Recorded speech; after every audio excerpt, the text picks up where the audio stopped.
started with a pool pass, just a laminated card. But when Karen from the HOA ripped it out of my daughter's hand, screaming that mixed kids don't belong here, I knew this wasn't about swim hours or towel policies. It was about skin, about lineage, about who gets to breathe easy in America's manicured suburbs.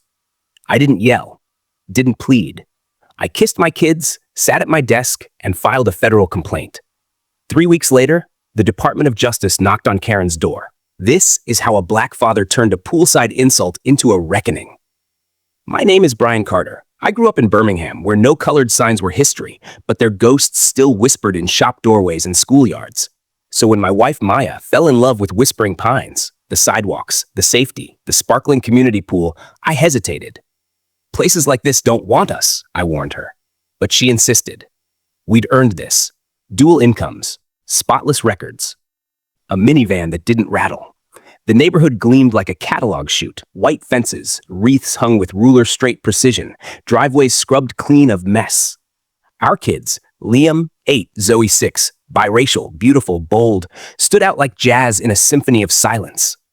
At first, it was the small things, neighbors who looked past us, birthday invites that never came. Then the stares, slow, measuring, when we walked to the park. Karen Whitmore ran the HOA like a general, mid-50s, pearls on garbage day, clipboard like a scepter. She welcomed us with a smile thinner than printer paper. We keep standards here, she said, eyes lingering on Liam's curls. I clenched my jaw. Didn't react. Not then. Maya urged patience. Let's just follow the rules, she'd say. And we did. Grass cut Tuesdays, bins hidden by dawn, towels folded military tight. We thought obedience was armor. We were wrong. The pool was supposed to be neutral. Water doesn't see race. But Karen did.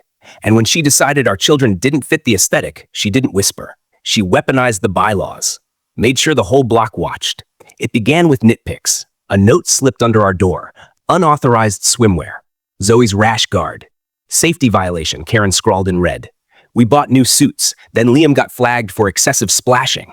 Next, noise complaints. For kids laughing underwater. Each citation came with a fine. Each fine, a message written in bureaucratic ink. You don't belong. Then came the 4th of July. Karen planted herself at the pool gate like a customs officer, checked passes with clinical coldness. When Liam and Zoe bounced up, towels over shoulders, sun on their smiles, she blocked them. New policy, she announced. Loud. Performative. Pool access restricted to established community families. Her eyes pinned me. You didn't get the memo? I asked for the clause. She smirked. Section 7, subsection D, maintaining neighborhood character. I'd memorized the bylaws. It didn't exist. That night, I printed every page, highlighted every gap, and emailed the board. Crickets. Then, an unsigned reply, your children's presence makes others uncomfortable. Consider alternative recreation. Maya wanted to fight. I wanted to flee. It's not worth the war, I told her, voice thick with memories of being told to know my place. But she wouldn't bend. We scrubbed our lives clean for them. I won't let them erase us. So I became the documentarian. Photos of Karen's notes, videos timestamped, witness statements, like Mrs. Ruiz, who whispered, she told my grandkids their tamales don't belong at the picnic. I filed a formal grievance. The hearing was in Karen's living room. 3 white board members nodded as she spun tales of declining standards. When I said, this is about race, one chuckled. This isn't Selma, pal. That's when I stopped asking. I called the NAACP, then the ACLU. Then, guided by a civil rights attorney who'd seen this script before, I filed a federal housing discrimination complaint with HUD. Attached, every screenshot, every timestamp, every ugly word. Karen found out in 48 hours. Showed up at my door with a cease and desist. You're making trouble where none exists, she spat. I looked her dead in the eye. Then you shouldn't have banned my children from the water. The DOJ doesn't make house calls for small talk. It was a Tuesday. Karen was deadheading roses, humming God Bless America, when 2 agents in sharp suits pulled into her driveway. Blinds twitched, mowers died mid-cut. They didn't shout, didn't flash badges, just asked to speak with her about potential violations of the Fair Housing Act. By noon, the whole subdivision knew. Karen scrambled, called an emergency meeting, tried to paint me as the agitator, destroying community harmony. But the DOJ doesn't bluff. They subpoenaed emails, meeting transcripts, pool camera footage, even her private texts, where she called my kids half and halves and bragged about keeping the gene pool clean. The board folded like cheap lawn furniture. Apologies gushed, hollow, panicked. The policy was rescinded. Karen was asked to resign. A diversity committee was formed, chaired by the same folks who'd nodded along.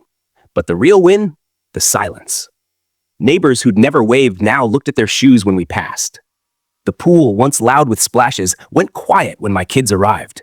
Not from hate, but shame. The weight of being watched, not by Karen, but by justice, by conscience, by history. Maya held my hand the first time we walked back. Liam cannonballed without flinching. Zoe floated on her back, eyes closed, like the sky was hers. No one said a word. Karen moved out 6 weeks later.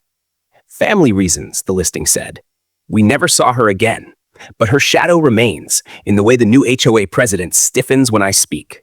In the bold, underlined words now stamped on every pool rule sheet, anti-discrimination compliance required. They thought they could ban brown skin from blue water. They were wrong. This was never just about a pool. It was about who gets to claim space and who gets to draw the lines. The DOJ closed the case with a finding of discrimination. Whispering Pines paid 5 figures. Mandatory training rolled out. New signs at the pool. All are welcome. Enforced by federal law. But laws don't heal hearts. Only truth does. Only consequences do. Liam and Zoe still swim there. They've got friends now. Real ones. Kids who care about cannonball contests, not complexions. Maya smiles wider at the pool now. Me? I finally breathe, watching my kids splash without fear. That's the victory no settlement can buy. Karen's old house, bought by a Sikh family. Their daughter Anya rocks a hot pink hijab and owns the high dive. Nobody says a word. I still get DMs from black dads, brown moms, queer families all across the country. They banned my son from the playground. Called police on my daughter's bake sale.